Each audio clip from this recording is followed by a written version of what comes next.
The National Taxpayers Union Foundation recently released a comprehensive analysis of the major presidential candidates' spending agendas. NTUF researchers spent several weeks poring over more than 450 proposals from 8 candidates, 6 Republicans and 2 Democrats, that would affect the federal budget. NTUF Senior Policy Analyst Demian Brady describes the research process, including systematic methodology, as well as some of the study's major findings. For the Republicans, that took 2 or 3 days because they're more about principle, wording more on their principles than on giving out a whole lot of specifics. So now the Democrats, on the other hand, are very specific, and Obama, Clinton, and John Edwards, who we didn't complete for this analysis, but we were looking through his website, and it took 4 or 5 days or so to go through all their issue pages just because they had so much detail, so much information, so many different policies that they wanted to implement.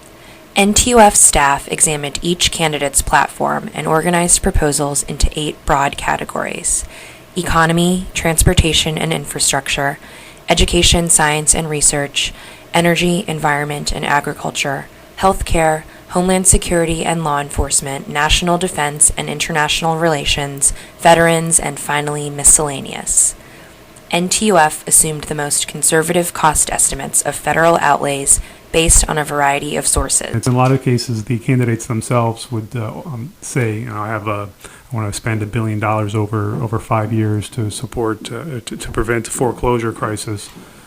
In other cases, we looked at legislation that members of Congress, those who are running for president who have been in Congress, we took a look at the bills that they've sponsored or co-sponsored, see if there's any information in there that we could use for a cost estimate. After that, then we would look at Congressional Budget Office reports, the Congressional Research Service, which a lot of really good information about policy alternatives and how much some of them might cost. Once all the information was collected, however, NTUF staff edited the reports, some of which exceeded 50 pages. And then we went through a pretty detailed editing process where different eyes took a look at the analyses that we put together and made sure all the links worked. And so all in all, it took a couple of weeks for each candidate before we got them all finalized. And that's assuming the candidates themselves didn't revamp their campaign websites or announce new proposals, as Brady explains. Yeah, some of the problems early on was just with some of the vagueness in the language, just trying to nail down exactly what the candidate meant when they said something, and just arguing back and forth about whether this bill, in fact, is a fair comparison for the candidate's proposal. So that came up with a number of people. We had pretty good discussions trying to make sure that we were being fair to the candidates and coming up with fair and reasonable numbers for our cost estimates. Another problem was, as we're going through the editing process for Barack Obama, somebody found that none of the links were working, pulled together all these quotes of Obama stating his various housing and education policies, and the links wouldn't work. It's because at some point Obama completely redid his website, moved stuff around, so we had to go back and make sure that our links matched up to the things that he changed, and also in the process found 2 or 3 new proposals that he added to his website redesign.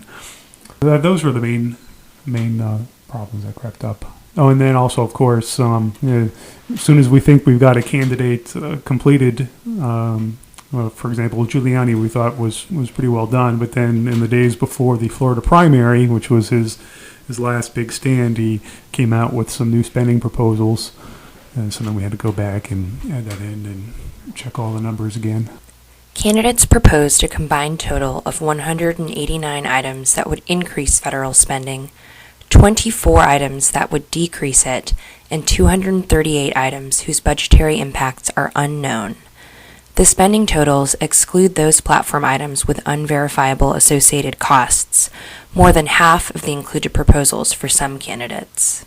The main point of the study was to get what the candidates want to do in their own words and put that down on paper. And a lot of times they would give us the cost estimates for their various proposals, but then a lot of times number of the proposals that they offered, there just isn't enough information to put a firm number on it. Some of those cost unknown items were bills that had been introduced in Congress, and there's just no information out there yet. The Congressional Budget Office hasn't looked at it, and we did a pretty thorough search of policy organizations, Brookings Institute, for example, Heritage. They put out a lot of great analyses on legislation, and there was nothing for these items from those sources or in newspapers as well and other media sources. The candidate reports highlight substantial differences between parties, as well as among candidates within parties. In general, Republicans seem to run on their principles, small government principles, and their conservative principles for those that have them. And especially when you have someone like John McCain, who's mostly running on his record and things that he stood for in the past, that they're not offering quite as many new programs as their Democratic colleagues who we've looked at Barack Obama and Hillary Clinton. We completed their agenda, and they were quite progressive and offered, if you can imagine a program, they either would subsidize it, tax it, or regulate it. And they were quite comprehensive in their agenda proposals. Where the Republicans are interested in spending money, most of them agreed on outlays for national defense. Mitt Romney and Huckabee, both running as conservatives, had a pretty large called for pretty large increases in national defense, increasing the amount that we spend as a couple percentage points of GDP over the next couple of years. So Mike Huckabee is calling for over $50 billion in military increases annually, and Mitt Romney called for roughly $40 billion in national defense increases.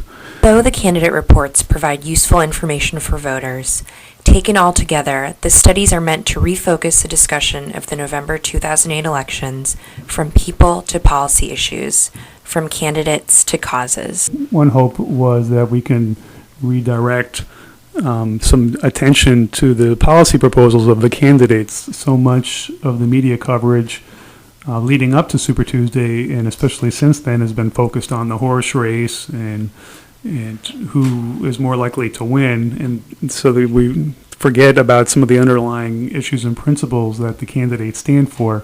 So this is just to provide more information for voters and taxpayers, of course, and hopefully for the media too, who at some point they're going to get back and look at, okay, what makes Barack or what makes Hillary different than McCain? What do they stand for? Where are they similar, and where do they differ? And so this is a really excellent guide where it's all laid out in a document where you can go take the candidates in their own words and take a look at their proposals, and where we're able to find the cost estimates. That information is there as well. To view the full reports or learn more about the National Taxpayers Union and Foundation, visit our website at www.ntu.org.